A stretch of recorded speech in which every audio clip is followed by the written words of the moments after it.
ఇప్పుడే country delight యాప్ని download చేసుకోండి. Download the country delight app now. Andhra Pradesh రాష్ట్రాన్ని నాలెడ్జ్ స్టేట్గా మలిచేటువంటి క్రమంలో రాష్ట్ర ప్రభుత్వం ఒక కీలకమైన నిర్ణయం తీసుకుంది. ప్రధానంగా లైబ్రరీల వ్యవస్థని మరింత బలోపేతం చేయడంతో పాటు అధునాతన అవసరాలకి తగ్గట్టుగా వసతుల్ని సమకూర్చాలని డిసైడ్ చేసింది. ఇందులో భాగంగానే అమరావతిలో 2 లక్షల చదరపు అడుగుల వైశాల్యంతో భారీ స్టేట్ లైబ్రరీని నిర్మించాలని ఏపీ గవర్నమెంట్ డిసైడ్ చేసింది. దీనికి సంబంధించి విద్యాశాఖ మంత్రి నారా లోకేష్ ఇప్పటికే పని ప్రారంభించినట్టుగా తెలుస్తుంది. 12 నెలల్లో ఈ భవన నిర్మాణాన్ని పూర్తి చేయాలనేటువంటి టార్గెట్ కూడా ఇచ్చినట్టుగా తెలుస్తుంది. ఎలా కడతారు, ఎక్కడ కడతారు, అసలు దీని కాన్సెప్ట్ ఏంటి ఒకసారి మనం పరిశీలించేటువంటి ప్రయత్నం చేద్దాం. ఇది మాస్టర్ ప్లాన్కి సంబంధించి అమరావతిలో డిసైడ్ చేసినటువంటి నాలెడ్జ్ సిటీ అనేటువంటి ఒక ఏరియాని డిసైడ్ చేశారు. ఇక్కడే యూనివర్సిటీలు, కాలేజీలు, అలానే వివిధ రీసెర్చ్ ఇన్స్టిట్యూషన్స్ కూడా ఇక్కడ అనుమతిస్తున్నారు. ఇది ఎటు నుంచి చూసినా కానీ ఇటు ఫైనాన్స్ సిటీ, ఇటు టూరిజం సిటీ, ఇటు హెల్త్ సిటీ, అలానే ఇటు ఎలక్ట్రానిక్ సిటీ, ఇటు జస్టిస్ సిటీ, ఇటు గవర్నమెంట్ సిటీ, ఇట్లా అన్నిటికీ కూడా సెంటర్ పాయింట్లో ఉంటుంది. కాబట్టి ఈ ప్రాంతంలోనే ఒక భారీ లైబ్రరీని ఏర్పాటు చేయాలని చెప్పని రాష్ట్ర ప్రభుత్వం భావిస్తున్నట్టుగా తెలుస్తుంది. ఏకంగా 2 లక్షల చదరపు అడుగుల వైశాల్యం, 2 లక్షల ఎస్ఎఫ్టీ అంటే చాలా పెద్ద భవంతిగా మారుతుంది. మనకు తెలుసు ప్రతి స్టేట్లో కూడా స్టేట్ లైబ్రరీలు ఉంటాయి, సిటీ సెంట్రల్ లైబ్రరీస్ ఉంటాయి. అలానే వివిధ అవసరాలకు తగ్గట్టుగా ఈ లైబ్రరీస్ని మాడిఫై చేయడం అనేది సహజంగా కనిపిస్తుంది.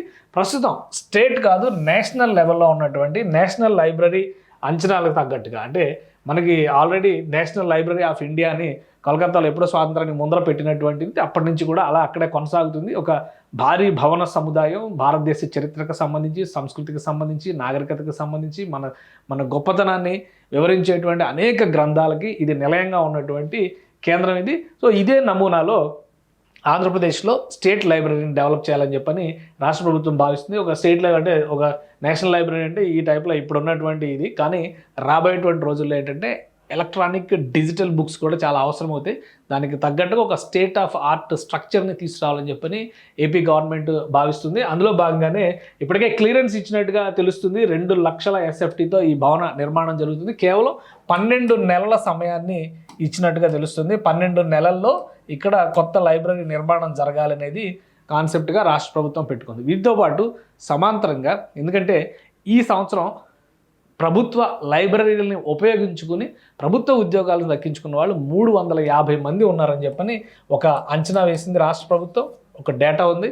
అలానే రాష్ట్రంలో లైబ్రరీల నిర్వహణకు సంబంధించి సెస్ల పెండింగ్ వలన దాదాపు 213 కోట్ల రూపాయల చెల్లింపులు పెండింగ్లో ఉన్నట్టుగా నిర్ధారించింది. ఈ డబ్బులన్నీ కూడా రిలీజ్ చేసి ఆయా లైబ్రరీస్ని డెవలప్ చేయాలని చెప్పని రాష్ట్ర ప్రభుత్వం ఒక నిర్ణయానికి వచ్చింది. ఇదే క్రమంలో వైజాగ్లో రీజనల్ లైబ్రరీని కూడా ఏర్పాటు చేయాలని చెప్పని డిసైడ్ చేశారు. వైజాగ్ సిటీలో 50,000 ఎస్ఎఫ్టీతో ఒక సిటీని, ఒక లైబ్రరీని ఏర్పాటు చేయాలని చెప్పని నిర్ణయం తీసుకున్నారు. దీనికి సంబంధించి కూడా పనులు ముందుకు సాగబోతున్నాయి. మరోవైపు రాజమండ్రిలో ఇప్పటికే ఉన్నటువంటి లైబ్రరీకి 87 లక్షల రూపాయలు రిలీజ్ చేయాలని చెప్పని రాష్ట్ర ప్రభుత్వం డిసైడ్ చేసింది. అక్కడ అవసరాలకు తగ్గట్టుగా వసతులను మెరుగుపరచాలని చెప్పని భావిస్తుంది. సో ఇవన్నీ సైడ్ లైట్స్. లైబ్రరీస్ డెవలప్మెంట్ అనేది ఒక ప్రాసెస్ కింద మనం చూస్తే, అమరావతిలో మాత్రం ఒక భారీ సముదాయాన్ని, భారీ భవన నిర్మాణాన్ని చేయడం ద్వారా పూర్తి స్థాయిలో ఆంధ్రప్రదేశ్కి సంబంధించి చరిత్ర, నాగరికత, వారసత్వ సంపద వీటన్నిటిని దృష్టిలో పెట్టుకొని ఒక భారీ సముదాయాన్ని ఇక్కడ నిర్మిస్తే కనుక రాబోయేటువంటి తరాలకి ఒక అధ్యయన కేంద్రంగా మారుతుంది. ఎందుకంటే నేషనల్ లైబ్రరీకి సంబంధించిన ఈ రిసోర్స్ సెంటర్, ఈ కాన్సెప్ట్స్ అన్నీ కూడా అక్కడ ఇంప్లిమెంట్ చేయాలని చెప్పని భావిస్తుంది. గతంలో ఓన్లీ పుస్తకాలని భద్రపరిస్తే సరిపోయేది, కానీ ఇప్పుడు టెక్నాలజీ మారిపోయింది. కాబట్టి రకరకాల సెమినార్లకి, సమ్మేళనాలకి నేషనల్ లైబ్రరీ ఎలా అయితే కేంద్ర స్థానం అవుతుందో అదే తరహాలో అమరావతి లైబ్రరీని నిర్మించాలని చెప్పని రాష్ట్ర ప్రభుత్వం భావిస్తుంది. దీనికి సంబంధించినటువంటి ప్రణాళికను కూడా రెడీ చేసినట్టుగా తెలుస్తుంది. విద్యాశాఖ దీనికి సంబంధించినటువంటి ఉత్తర్వులు కూడా జారీ చేయబోతుంది అతి త్వరలోనే. ఏడాది కాలంలో ఈ లైబ్రరీ, స్టేట్ లైబ్రరీ రియాలిటీకి రావాలని చెప్పని ఏపీ సర్కార్ భావిస్తోంది. సుమన్ టీవీలో మీ పర్సనల్ అండ్ బిజినెస్ ప్రమోషన్స్ కోసం కింది నెంబర్కి కాంటాక్ట్ చేయండి.